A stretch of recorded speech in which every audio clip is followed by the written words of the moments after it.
RCC ক্লাসরুমে স্বাগত। আমি কমল স্যার।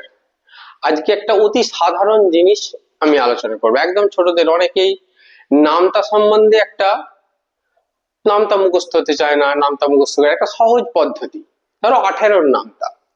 18-র নামতা আমরা কত সহজে তৈরি করতে পারি সেটা শিখবো। শুধু জোড় বিজোড় সংখ্যা সম্বন্ধে একটু ধারণা, আর 8-এর নামতা যদি আমাদের মুখস্থ থাকে তাহলে কত সহজে আমরা 18-র নামতা লিখতে পারি তার একটা ছোট্ট পদ্ধতি।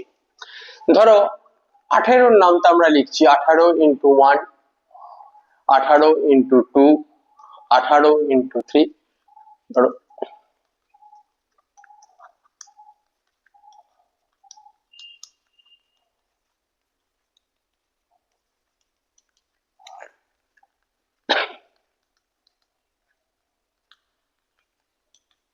দেখো 18-র টেবিল আমরা তৈরি করব। কিভাবে লিখবো?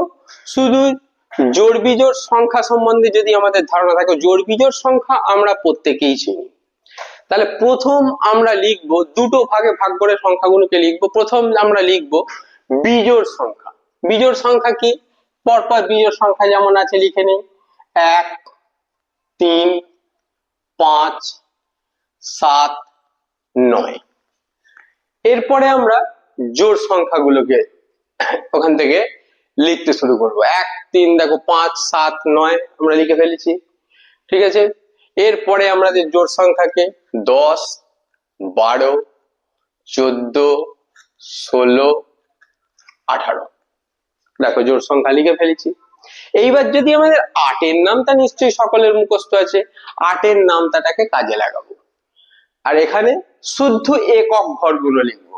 দেখো 8 একে 8, 8 দুগুণে 16, 6, 3 8 24, 4, 5 8 24, 4 8 32, 2, 5 8 40, 0, 6 8 48, 8, 7 8 56, 6, 8 8 64, 4, 8 9 72, 2, 8 10 80, 0। দেখো অতি সহজ। দেখো 18 নামতা পুরো 18-র টেবিল আমাদের কাছে তৈরি। দেখো এইটার মাধ্যমে আমরা কতগুলো জিনিস বাচ্চাদেরকে আবার একবার মনে করে দিতে পারলাম। জোড় বিজোড় সংখ্যা ধারণা ছোট্ট করে একবার মনে করে দেওয়া হলো, 8-এর নামটাকে আর একবার রিপিট করে ফেলা হলো, 18-র নামটাও তৈরি হয়ে গেল। মজার চলে।